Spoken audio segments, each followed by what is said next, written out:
Hello, namaste, my dear lovely girls. A very good morning to all of you. Welcome again to my session. So, this is our lecture number 6 of our unit number 1, that is Introduction to Organizational Behavior. Alright, આપણે already 5 જે sessions છે એમાં introduction આપણે organisational બિહેવિયરના લઈ લીધા. Okay, advantages આપણે લોકોએ કરી લીધા. પછી કન્ટ્રીબ્યુટિંગ ડિસિપ્લિન્સ છે તમારો મેઇન ઇમ્પોર્ટન્ટ ક્વેશ્ચન છે એક્ઝામ પોઈન્ટ ઓફ વ્યૂથી, એ પણ આપણે થઈ ગયું. ઓકે, સો આ જે સેશન છે હવે આપણે બસ 2 ટોપિક બાકી છે. એક છે ઇન્ટરનેશનલ ઓર્ગેનાઇઝેશનલ બિહેવિયર અને બીજો ટોપિક છે પોઝિટિવ ઓર્ગેનાઇઝેશનલ બિહેવિયર. ઓકે, સો આજના સેશનમાં આપણે કવર કરશું ઇન્ટરનેશનલ ઓર્ગેનાઇઝેશનલ બિહેવિયર, અને કાલના સેશનમાં કાલે જે હું લેક્ચર તમારો અપલોડ કરીશ એમાં પોઝિટિવ ઓર્ગેનાઇઝેશનલ બિહેવિયર ટોપિક આપણે કવર થઈ જાય બસ, એટલે અહીંયા તમારો કોર્સ કમ્પ્લીટ થાય છે. ઓકે, કાલે આપણે કોર્સ તો નહીં બટ યુનિટ કમ્પ્લીટ થાય છે. ટુ બી પ્રિસાઇઝ, વળી તમે તો બધાને એમ થઈ જશે ઓહો મેડમે તો કહી દીધું કોર્સ પૂરો થઈ ગયો બસ એક યુનિટમાં. એવું નથી, યુનિટ કમ્પ્લીટ થાય છે. કોર્સ હજી 3 યુનિટ બાકી છે. ઓકે, તો આજના આપણા સેશનમાં આપણે લોકો ઇન્ટરનેશનલ ઓબી એટલે કે ઇન્ટરનેશનલ ઓર્ગેનાઇઝેશનલ બિહેવિયર સ્ટડી કરવાના છે. As you all know, organisational બિહેવિયરનો મિનિંગ તો મેં પહેલાં ઓલરેડી સમજાવી દીધો છે. એવરી સેશનમાં હું આ વસ્તુ રિપીટ કરું છું. ઓર્ગેનાઇઝેશનનો મિનિંગ થાય કંપની અને બિહેવિયરનો મિનિંગ થાય વ્યવહાર. ઓકે, ઓર્ગેનાઇઝેશનમાં જે એમ્પ્લોઈઝ, જે માણસો વર્ક કરે છે એ લોકોનો વ્યવહાર એટલે કે એ લોકોનું બિહેવિયર કેવું છે એ સ્ટડી કરવા માટે આપણો આ ટોપિકનું નામ, એ સ્ટડી કઈ રીતે તમે કરી શકો તો ઓર્ગેનાઇઝેશનલ બિહેવિયરના હેલ્પથી, આ કન્સેપ્ટથી તમે સ્ટડી કરી શકો. ઓકે, તો આનો મિનિંગ તમને ક્લિયર થઈ ગયો. ઓર્ગેનાઇઝેશનનો મિનિંગ થાય કંપની એન્ડ બિહેવિયરનો મિનિંગ થાય વ્યવહાર. ઓકે, કંપની તો નોન લિવિંગ થિંગ છે, પણ એની અંદર જે માણસો છે એ લિવિંગ થિંગ છે. તો એ માણસોનું વ્યવહાર, એનું બિહેવિયર આપણે લોકોએ જોવાનું છે કે માણસો છે એ લોકો ગ્રુપમાં જ્યારે એ લોકોને એકસાથે વર્ક કરવા માટે રાખે છે ત્યારે એ લોકોનો બિહેવિયર કેવો હોય, જ્યારે એ એકલા વર્ક કરતા હોય ત્યારે એ લોકોનું બિહેવિયર કેવું હોય. ડન, આને શું કહેવાય? Organisational behaviour.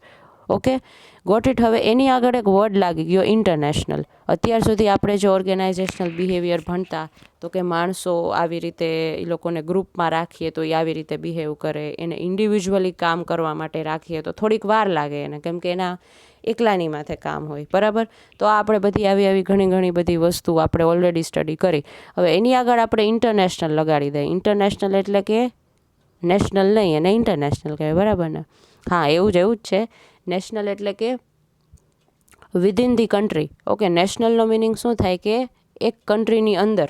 ઓકે, નેશનલનો મિનિંગ થાય કન્ટ્રીની અંદર, વિધિન વન કન્ટ્રી. ઇન્ટરનેશનલ એટલે કે કોઈ પણ કન્ટ્રીની બહાર. હવે આ જે યુએસએ વાળા છે ને એ ઇન્ડિયાને ઇન્ટરનેશનલ જ ટ્રીટ કરે છે. ઓકે, બિકોઝ યુએસએ માટે ઇન્ડિયા ઇન્ટરનેશનલ છે. ઓકે, ફોરેન કન્ટ્રી થઈ જાય ઇન્ડિયા, અને આપણી માટે યુએસએ ફોરેન કન્ટ્રી થઈ જાય. Got it? તો આને શું કહેવાય? ઇન્ટરનેશનલ. ઇન્ટરનેશનલ એટલે કે હું જ્યારે મારી કન્ટ્રીની બાઉન્ડ્રીમાંથી બહાર જાઉં છું. ઓકે, મારી કન્ટ્રી ઇન્ડિયામાંથી હું ક્યાંય બહાર જાઉં છું એને કહેવાય કે હું ઇન્ટરનેશનલ ટ્રાવેલ કરું છું. ઓકે, હું બીજા કન્ટ્રીમાં જાઉં છું. આજે હવે યુએસએવાળા જ્યારે ઇન્ડિયા આવશે ત્યારે એ લોકો યુએસએમાં એના જે બધા ફેમિલી છે, એના ફ્રેન્ડ્સ છે, એને એમ જ કહેશે કે હું ઇન્ટરનેશનલ ટ્રીપ માટે જાઉં છું, કેમ કે એ લોકો માટે ઇન્ડિયા કેવું થઈ જાય? ફોરેન કન્ટ્રી થઈ જાય. જેમ આપણા માટે કેમ યુએસએ ફોરેન કન્ટ્રી હોય, એમ વાઇસ વર્સા હોય. ડન. ઇન્ટરનેશનલનો મિનિંગ થાય કે જ્યારે હું કોઈ પણ કન્ટ્રીની બાઉન્ડ્રીમાંથી બહાર નીકળું છું. અત્યારે આપણે ઇન્ડિયા જ લઈએ બિકોઝ આપણે બધા ઇન્ડિયામાં રહીએ છીએ. ડન. જ્યારે હું ઇન્ડિયાની બહાર નીકળીશ એને કહેવાશે ઇન્ટરનેશનલ. હવે આ ઇન્ટરનેશનલ ઓર્ગેનાઇઝેશનલ બિહેવિયર એટલે શું? તો કે સિમ્પલ એક એક્ઝામ્પલ આપું. આજે TCS કંપની છે. ઓકે, એ લોકો ઇન્ડિયન કંપની છે, ફૂલ્લી ઇન્ડિયન કંપની છે. બરાબર, પણ TCS એટલે કે ટાટા, સ્ટારબક્સ તમને લોકોને ખબર જ હશે. ઓકે, સ્ટારબક્સ છે એ યુએસએની કોફી હાઉસ છે. ઓકે, યુએસએનું કોફી હાઉસ છે. તો સ્ટારબક્સવાળાએ ટાટા સાથે કોલાબરેશન કરેલું છે, મર્જર કરેલું છે. ઓકે, એટલે હવે તમને ઇન્ડિયામાં બધી જગ્યાએ સ્ટારબક્સના આઉટલેટ દેખાશે. શું કામ? કેમ કે એ ટાટા ગ્રુપમાં આવી ગયું. સ્ટારબક્સ છે કયું? યુએસએની છે, એટલે કે ઇન્ટરનેશનલ કંપની થઈ. બરાબર છે, યુએસએની સ્ટારબક્સ કોફી હાઉસ યુએસએનું છે. પણ હવે એને ઇન્ડિયામાં બધી જગ્યાએ, બધા મેટ્રો સિટીઝમાં સ્ટારબક્સના 3-4 કેફેઝ હોય જ છે. આપણે અમદાવાદમાં એક જ છે. ડન. રાજકોટમાં હજી 3 વર્ષ થશે સ્ટારબક્સને આવતા. રાજકોટમાં આવશે પણ 3 યર્સ પછી એવું કહે છે. ઓકે, તો એને ટાટા સાથે મર્જર કર્યું પછી જ ઇન્ડિયામાં આવી શક્યા. એની પહેલાં એને ઇન્ડિયામાં એન્ટર થવું હતું તો નહોતા થઈ શકતા. Done, got it. તો આને શું કહેવાય? ઇન્ટરનેશનલ. હવે આને ઇન્ટરનેશનલ કોલાબ્રેશન કહેવાય, કે જ્યારે કોઈ ઇન્ડિયન કંપની છે એ કોઈ ફોરેન કંપની સાથે મર્જર કરે છે એને શું કહેવાય? કે ઇન્ટરનેશનલ કોલાબ્રેશન. ઓકે, હવે ઇન્ટરનેશનલ કોલાબ્રેશન કરે છે તો એને સ્ટાફ જે છે એ એવો જ રાખવો પડશે. હવે તમને સિમ્પલ એક એક્ઝામ્પલ આપું. જેમ TCSવાળાએ સ્ટારબક્સને લીધું, આપણે ઊંધો કેસ કરી નાખીએ કે સ્ટારબક્સવાળાએ છે ને TCS સાથે મર્જ કર્યું ટાટાવાળા સાથે, તો ટાટા ગ્રુપને છે ને USA જવું પડે, બરાબર? પોતાની કંપની ત્યાં એક ખોલવી પડે. ત્યાં USAમાં જઈને એને કંપની સ્ટાર્ટ કરી. હવે એમાં જે એમ્પ્લોઈઝને રાખશે એ ઇન્ડિયન રાખશે કે ત્યાંના લોકલાઇટ્સને રાખશે? ઓબ્વિયસલી ત્યાંના લોકલાઇટ્સને રાખશે. શું કામ? કેમ કે USAમાં 10-20% જ ઇન્ડિયન્સ રહી છે, બાકી બધા તો ત્યાંની જ પબ્લિક રહેતી હોય ને, બરાબર? તો હવે એને લોકલાઇટ્સ જ રાખવા પડે માણસો, બાકી સમજાય જ નહીં એનું કંપની કેમ ચાલે એ લોકલાઇટ્સને ન રાખે તો, બરાબર? તો સેમ એવી રીતે હવે ત્યારે ઓર્ગેનાઇઝેશનલ બિહેવિયરને સ્ટડી કરવાની બહુ જરૂર પડે. ત્યારે આપણે માણસોના બિહેવિયરને બહુ સ્ટડી કરવું પડે. શું કામ? કેમ કે આપણી કંપની છે ઇન્ડિયન, પણ આપણે એની એક ફ્રેન્ચાઇઝી ખોલી છે USAમાં. તો USAમાં જે માણસોને હેન્ડલ કરવાના હોય, ઓકે, કસ્ટમરને એ લોકો હેન્ડલ કરતા હોય, એ લોકોની મેથડ અલગ હોય, ઓકે, એનું એન્વાયરમેન્ટ આખું અલગ થઈ જાય, બરાબર છે? તો હવે ઓબ્વિયસ વસ્તુ છે કે ત્યાંના લોકોનું બિહેવિયર આપણા લોકો જેવું તો નથી જોવાનું. જ્યારે આપણે ત્યાંના લોકોને, USAના એમ્પ્લોઈઝને અને ઇન્ડિયાના એમ્પ્લોઈઝને બેયને સાથે રાખીએ છીએ, ઓકે, સાથે એ લોકોને ભેગા કરીએ છીએ, ત્યારે કલ્ચરલ ડિફરન્સ આવશે. એટલે કે કલ્ચર સેમ નથી, બેયનું કલ્ચર કેવું છે? અલગ અલગ છે. USAમાં જે રીતે એ લોકો રહેતા હોય, એ લોકોનું કલ્ચર, એ લોકો જે ખાતા હોય, આપણે એવું બિલકુલ નથી કરતા. આપણું બધું રહેવાનું, ખાવા પીવાનું, લાઈફસ્ટાઈલ આપણી ટોટલી ડિફરન્ટ છે when we are comparing it with USA people. Okay, તો આ કલ્ચરલ ડિફરન્સ આવશે. ઓકે, હવે આ જે TCS છે આપણે ગાંધીનગરમાં છે ને, ત્યાં એવરી યર છે ને એમ્પ્લોય એક્સચેન્જ પ્રોગ્રામ થાય. એમ્પ્લોય એક્સચેન્જ પ્રોગ્રામમાં શું થાય? તો કે બહારના બીજી કન્ટ્રીના એમ્પ્લોઈઝ છે ને એ ઇન્ડિયામાં આવશે અને ઇન્ડિયાના એમ્પ્લોઈઝને છે ને બીજી કન્ટ્રીમાં મોકલશે, બરાબર? એવી રીતે આને કહેવાય એક્સચેન્જ. કેમ? સ્ટુડન્ટ એક્સચેન્જ પ્રોગ્રામ હોય. ઓકે, જે મોટી મોટી સ્કૂલ્સ હોય, જેમ કે આપણે અહીંયા RKC છે, SNK છે, એ લોકોને સ્ટુડન્ટ એક્સચેન્જ પ્રોગ્રામ થાય. સ્ટુડન્ટ એક્સચેન્જ પ્રોગ્રામમાં શું હોય કે જે આપણે SNKના જે સ્ટુડન્ટ્સ છે ને એ લોકો છે ને કોઈ પણ ફોરેન કન્ટ્રીમાં જ્યાં એ લોકોનું SNKવાળાનું જે પણ સ્કૂલ સાથે કોલાબરેશન હોય ને એ સ્કૂલમાં મોકલે, અને ત્યાંનો જો કોઈ જે સ્ટુડન્ટ હોય ને એ SNKમાં ભણવા આવે, રાજકોટ આવે. ડન, આને કહેવાય સ્ટુડન્ટ એક્સચેન્જ પ્રોગ્રામ. એવી રીતે કંપનીમાં એમ્પ્લોય એક્સચેન્જ પ્રોગ્રામ થાય. Done. Again I repeat, employee exchange programme એટલે કે બીજી કન્ટ્રીના એમ્પ્લોઈઝ જ્યારે આપણી કન્ટ્રીમાં વર્ક કરવા આવે છે એને કહેવાય એમ્પ્લોય એક્સચેન્જ પ્રોગ્રામ, ને આપણી કન્ટ્રીના બીજી કન્ટ્રીમાં જાય છે. Okay, clear? તો હવે બીજી કન્ટ્રીના એમ્પ્લોઈઝ જ્યારે આપણી કન્ટ્રીમાં આવે છે તો મેં જેમ કીધું એમ એ લોકોની લાઈફસ્ટાઈલ અલગ, એ લોકોનું કલ્ચર અલગ, એ લોકોનું રહેવાનું અલગ, એવરીથિંગ ઇઝ ડિફરન્ટ. એ લોકોના ક્લોથ્સ બી ડિફરન્ટ ક્યારેક ક્યારેક હશે. બટ હવે તો બધા ફેશન ડિઝાઇનર્સ વધવાથી આપણને બધી જ ડિઝાઇન્સ છે જે આપણને ફોરેન કન્ટ્રીમાં મળે છે એ બધી આપણા કન્ટ્રીમાં અવેલેબલ છે જ. Okay, with the grace of સચ ગ્રેટ ફેશન ડિઝાઇનર્સ. ઓકે, તો આપણને ત્યાંની બધી ડિઝાઇન્સ અહીંયા આપણને જોવા મળે છે ક્લોથ્સમાં. ચલો, ઓકે, બટ બાકી તો બધું સાવ અલગ છે. તો હવે ઇન્ડિયાના એમ્પ્લોઈઝ સાથે એને ઇન્ડિયાના કલ્ચર સાથે એને સેટ થતાં વાર લાગશે ઓબ્વિયસલી. હવે આપણી કંપનીમાં જે કલ્ચર હોય, ઓકે, એને થોડોક સેટ થતાં કોઈ પણ માણસને 1-1 મહિનાનો ટાઈમ તો જોઈએ, 1-2 મહિનાનો. આને કહેવાય international organisational behaviour. As simple as that, બરાબર? આને શું કહેવાય? International organisational behaviour. આજે મેં કથા કરી એ શું કામ કરી? તો કે મારે તમને એમ સમજાવવું હતું ઇન્ટરનેશનલ ઓર્ગેનાઇઝેશનલ બિહેવિયર, કે જ્યારે ફોરેન કન્ટ્રીમાંથી એમ્પ્લોઈઝ છે એ આપણી કંપનીમાં વર્ક કરવા માટે આવે છે, ઓકે, કાં એક્સચેન્જ પ્રોગ્રામ માટે, કાં પછી એને પ્રમોશન મળ્યું છે કે વોટ એવર રીઝનથી, એ જ્યારે ફોરેન કન્ટ્રીમાંથી આપણી કન્ટ્રીમાં આવે છે, સેમ કંપનીમાં વર્ક કરવા આવે છે. હવે ટાટાની ઓફિસીસ છે ને બધે જ છે ઓલ ઓવર વર્લ્ડમાં. ઓકે, આફ્રિકામાંય છે. તો આફ્રિકાથી જ્યારે એક્સચેન્જ પ્રોગ્રામ હશે ત્યારે આફ્રિકાનો એમ્પ્લોય ઇન્ડિયામાં આવશે, ઇન્ડિયાની ટાટાની બ્રાન્ચમાં આવશે. અને ઇન્ડિયાની જે કંપની છે, ઇન્ડિયામાં જે ઓફિસીસ છે, એમાં જે બ્રાન્ચ છે, એમ્પ્લોય છે એ ત્યાં આફ્રિકામાં જશે એક્સચેન્જ પ્રોગ્રામના લીધે same.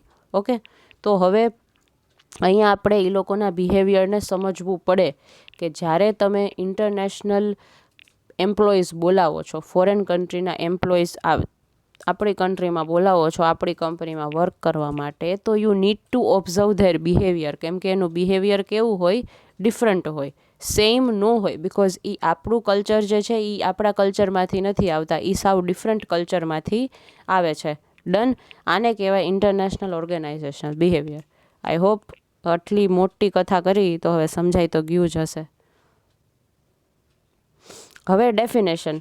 International organizational behavior is concerned with the study and application of behavior of employees with foreign backgrounds and is aimed at seeking adjustment in foreign countries and with the expatriate employees in the country.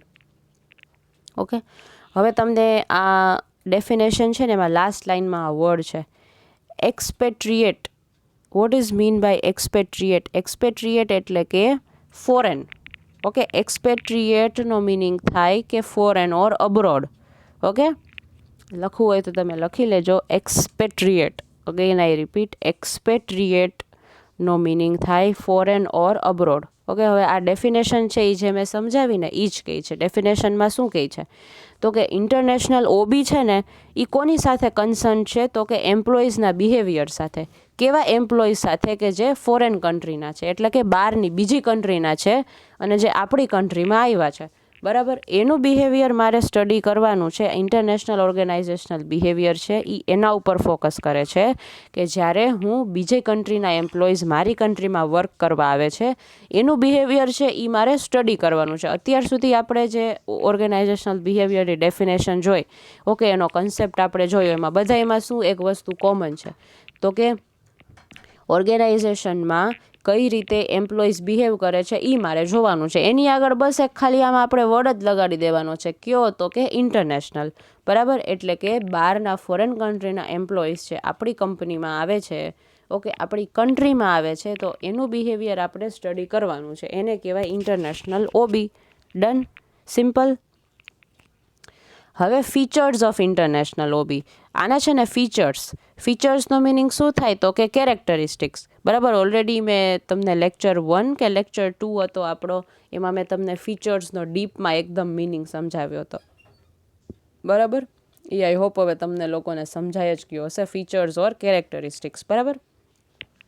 આ જે international OB છે ને, okay, એ બહુ ઓછો question આવે છે તમને એક્ઝામમાં. મેં તમારા પાસ્ટ યર્સના પેપર્સ જોયા ને, એટલે તમારું આ જે ઇન્ટરનેશનલ ઓબી છે ને એ બહુ જ ઓછો ક્વેશ્ચન આવે છે, ક્યારેક જ આવે છે. બટ હવે પછી આ વખતે તો તમારે જનરલ ઓપ્શન્સ છે, ઓકે. એટલે તમે એવા જ બધા યુનિટ પ્રિપેર કરીને જાજો કે જેમાં તમે 100% શ્યોર હો. જો આખું તમે યુનિટ પ્રિપેર કરો છો એક, તો એ તમારે આખું કરવાનું, એમાંથી પછી તમે કંઈ સ્કીપ ના કરતા. ડન. ઇફ તમે 2 યુનિટ જ કરીને જાઓ છો તો એ તમારી ઉપર છે, ઓકે. ઇફ તમે 3 યુનિટ કરીને જાઓ છો. હવે આ વખતે આફ્ટર કોવિડ જે તમારી હમણાં જે એક્ઝામ ગઈ સેમ 3ની, ઓકે, એમાં તો તમને જનરલ ઓપ્શન્સ હતા. બટ હવે આ જે એક્ઝામ આવશે તમારી સેમ 4ની, એમાં જનરલ ઓપ્શન્સ હશે કે નહીં એ હજી ફાઇનલ નથી, ઓકે. એટલે આપણે આપણી પ્રિપરેશન અત્યારથી એવી જ રાખવાની કે આપણે બધું જ કરીને જવાનું છે. જેમ આપણે પહેલાં જતા ને કોરોના પહેલાં જે તમારી એક્ઝામ્સ લેવાતી, ઓકે, એમાં કેવું હતું, સેમ તમારે બધા યુનિટ જ કરીને અત્યારે તો તમે એમ જ રાખો, બરાબર. પણ પછી જો જનરલ ઓપ્શન્સ આવે છે તો આપણા નસીબ સારા છે. ડન. તો ચલો, now let us move ahead with the features of international OB. Okay, ફીચર્સનો મિનિંગ શું થાય તો કે કેરેક્ટરિસ્ટિક્સ.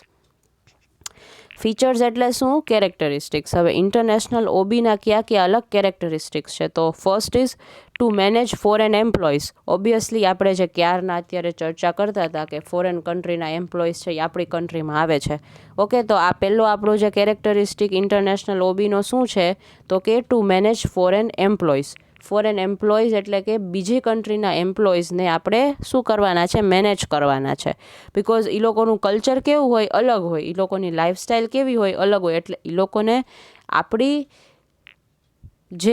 આપણું જે કલ્ચર છે, ઓકે, એમાં સેટ થતા વાર લાગે, ઓબ્વિયસલી, યસ, ઓકે. તો આને શું કહેવાય? Two manage foreign employees. Done. Second is studies international work environment. Okay, international work environment એટલે કે હવે જ્યારે જે લાઈક અબ્રોડ ફોરેનથી કોઈ એમ્પ્લોય આવે છે તો એને તો ઇન્ડિયા એટલે ઇન્ટરનેશનલ જ લાગે, કાં પછી એમ આપણે રાખીએ કે ઇન્ડિયાનો કોઈ એમ્પ્લોય છે ને યુએસએની કોઈ એક કંપનીની બ્રાન્ચમાં જાય છે, બરાબર, તો એને વર્ક એન્વાયરમેન્ટ કેવું હશે? ઇન્ટરનેશનલ હશે. એટલે કે એને એના કલ્ચર પ્રમાણે સેટ થવું પડશે, બરાબર. તો એ કેવું આપણે સ્ટડી તો કરવું પડે ને કે ત્યાંનું કલ્ચર કેવું છે, ત્યાં એ લોકો ખાય છે શું, and blah blah blah. Okay, done. Third is application of behavioural science at international. હવે આપણે બિહેવિયરલ સાયન્સને શું એપ્લિકેશન કરવાની છે ઇન્ટરનેશનલ લેવલે. આપણે ઓલરેડી ઓર્ગેનાઇઝેશનલ બિહેવિયરના કેરેક્ટરિસ્ટિક્સ સમજતા હતા, બરાબર. એમાં હતું કે organisational behaviour is a behavioural science, બરાબર. આ આપણે એક કેરેક્ટરિસ્ટિક જોઈ હતી. બિહેવિયરલ સાયન્સ એટલે શું? તો કે બિહેવિયરને સ્ટડી કરે છે. બિહેવિયરનું જે સ્ટડી કરતા હોય એને કહેવાય બિહેવિયરલ સાયન્સ, બરાબર. એ ટોપિક્સને શું કહેવાય? Behavioural science. તો હવે આપણે આ બિહેવિયરલ સાયન્સ જ સ્ટડી કરવાનું છે, પણ કઈ રીતે સ્ટડી કરવાનું છે? ઇન્ટરનેશનલ લેવલે. ડન. ઇન્ટરનેશનલના એમ્પ્લોઈઝ સાથે સ્ટડી કરવાનું છે. પછી છે positive OB is also applicable. પછી જે પોઝિટિવ ઓર્ગેનાઇઝેશનલ બિહેવિયર છે, જે હમણાં આપણે નેક્સ્ટ ટોપિક જે છે આપણા નેક્સ્ટ લેક્ચરમાં જે હું તમને કવર કરવાની છું, ઓકે, એ ટોપિક શું છે? તો કે પોઝિટિવ ઓર્ગેનાઇઝેશનલ બિહેવિયર, બરાબર. પોઝિટિવ ઓર્ગેનાઇઝેશનલ બિહેવિયરનો મિનિંગ થાય કે હેપી, કે ઓલવેઝ આપણું જે વર્ક એન્વાયરમેન્ટ હોવું જોઈએ, ઓલવેઝ જે કંપનીનું એટમોસ્ફિયર હોવું જોઈએ ને એ પોઝિટિવ હોવું જોઈએ. એટલે કે આપણને ઇનડિરેક્ટ મોટિવેશન મળે એવું હોવું જોઈએ, બરાબર. પછી it studies various kinds of diversities, because international organisational બિહેવિયરમાં આપણે શું અલગ અલગ ટાઈપની બધી ડાયવર્સિટીનો મિનિંગ શું થાય? ડિફરન્સ. ઓકે, ડાયવર્સિટીઝનો મિનિંગ થાય ડિફરન્ટ, એટલે કે અલગ અલગ, બરાબર. હવે બીજી કન્ટ્રીના એમ્પ્લોઈઝ આવશે આપણી કન્ટ્રીમાં, આપણી કન્ટ્રીના એમ્પ્લોઈઝ હશે, આપણી કન્ટ્રીના એમ્પ્લોઈઝ છે એ અલગ અલગ ઇન્ડિયાના સ્ટેટમાંથી હશે, તો કેવું કે આપણી કંપનીમાં કેવી ડાયવર્સિટી હોય, એટલે કે બધા અલગ અલગ જગ્યાએથી આવ્યા હોય ને બધા અલગ અલગ રીતે કામ કરતા હોય, બધાનું અલગ અલગ કલ્ચર હોય, રહેણી કહેણી અલગ હોય, બરાબર. તો આને શું કહેવાય કે આ ઇન્ટરનેશનલ ઓર્ગેનાઇઝેશનલ બિહેવિયર છે એ ડાયવર્સિટીઝને સ્ટડી કરે છે. ડાયવર્સિટીનો મિનિંગ શું થાય? ડિફરન્ટ, એટલે કે અલગ અલગ, બરાબર. મોર કોમ્પ્લેક્સ એન્ડ મલ્ટી ડાયમેન્શનલ. આ ઇન્ટરનેશનલ ઓર્ગેનાઇઝેશનલ બિહેવિયર છે ને આ કન્સેપ્ટ જ કેવો છે? બહુ કોમ્પ્લેક્સ છે. અત્યારે મારે તમને સમજાવવું પડતું હતું ને તો મને થોડુંક એવું ફીલ થતું હતું કે મારે કઈ રીતે તમને સમજાવવું, બટ તમે ઓબ્વિયસલી ઓર્ગેનાઇઝેશનલ બિહેવિયરનો મિનિંગ સમજી ગયા છો, એટલે બસ એમાં ખાલી એક વર્ડ જ લાગે છે ઇન્ટરનેશનલ ઓબી, બસ બીજું એમાં કાંઈ વધારે નથી.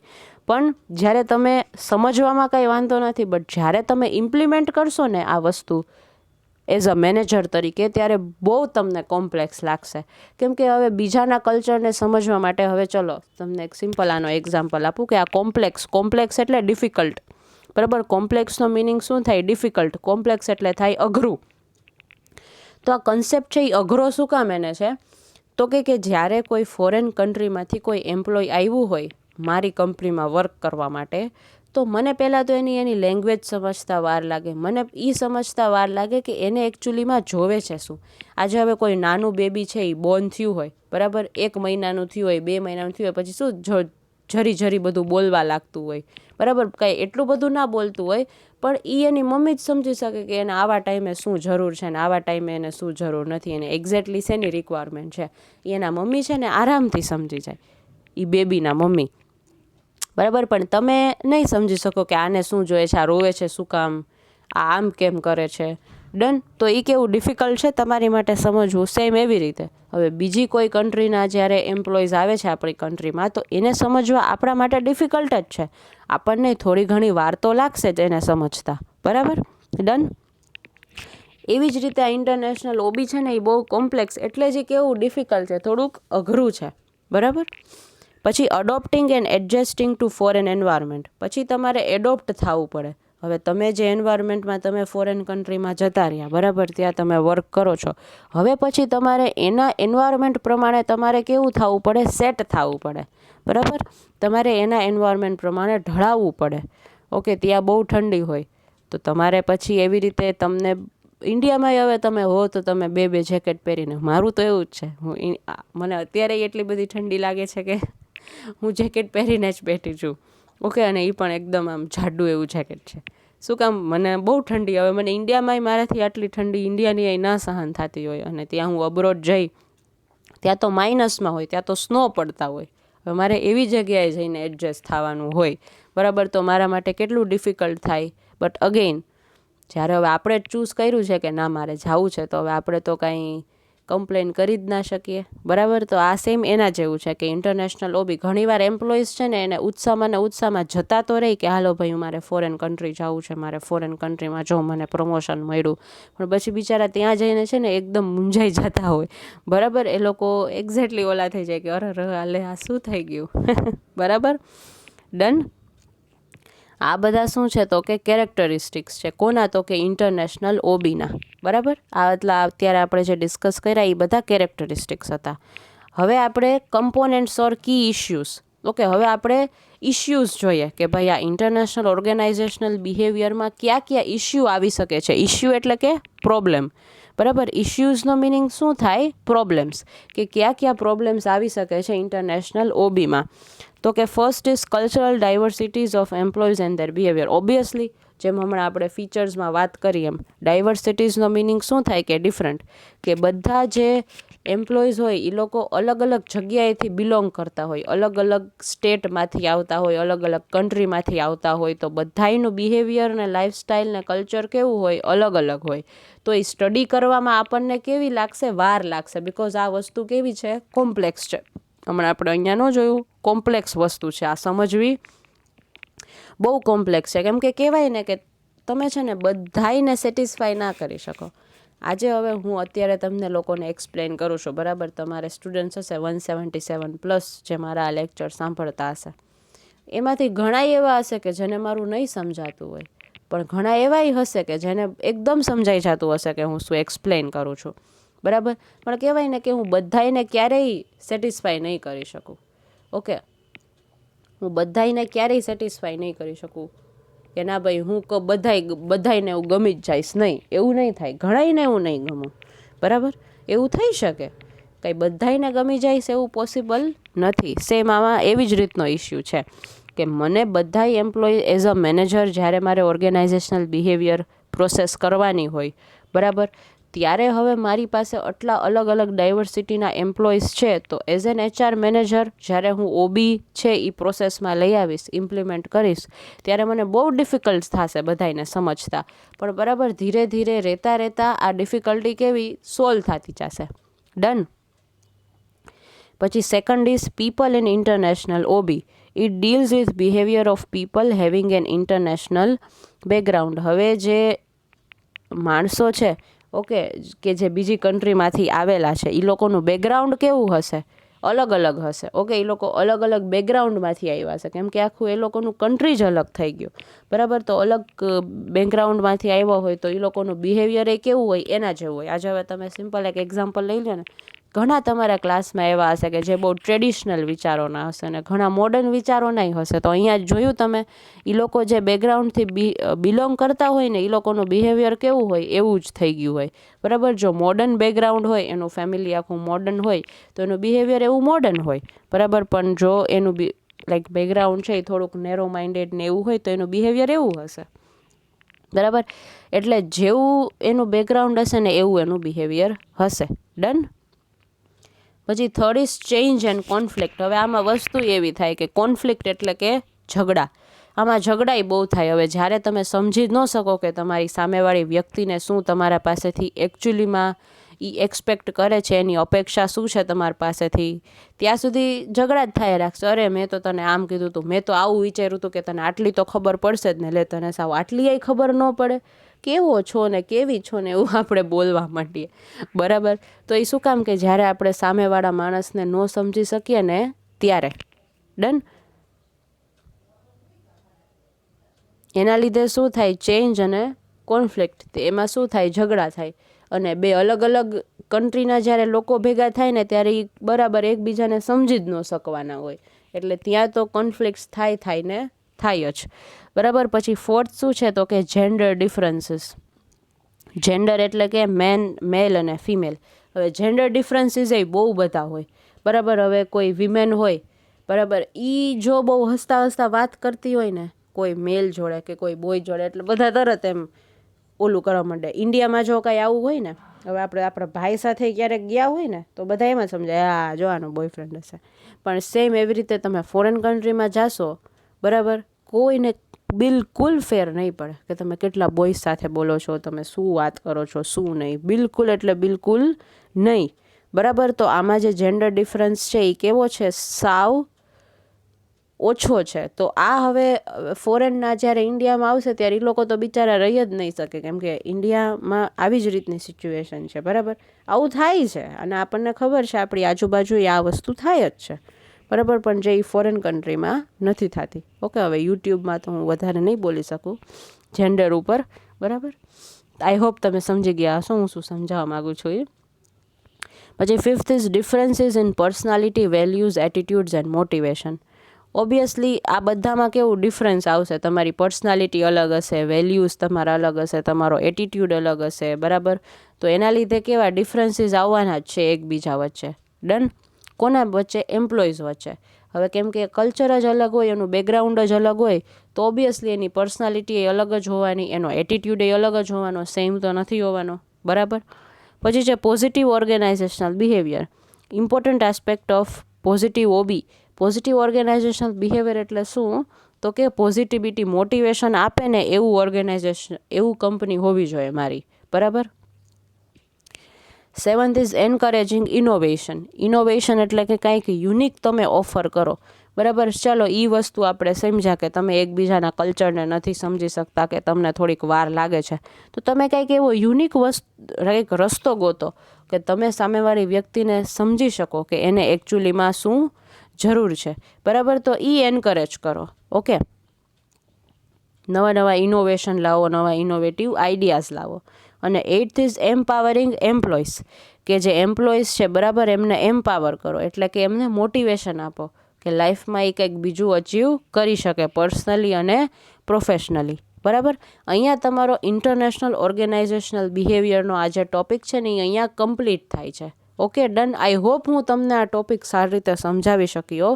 બરાબર. બિકોઝ આ ટોપિક છે ને થોડોક કોમ્પ્લેક્સ છે. જો તમને ઓબી સમજાણું હોય ને, ઓબીનો મિનિંગ તમે સરખી રીતે સમજી શક્યા હો ને, તો જ તમને આ ઇન્ટરનેશનલ ઓબીનો મિનિંગ સમજાય.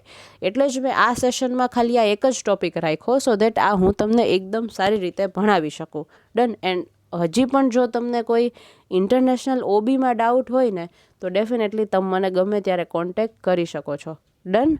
Okay girls, so I'll take your leave for now અને મળીએ આપણે નેક્સ્ટ સેશનમાં. Till then take care girls. By.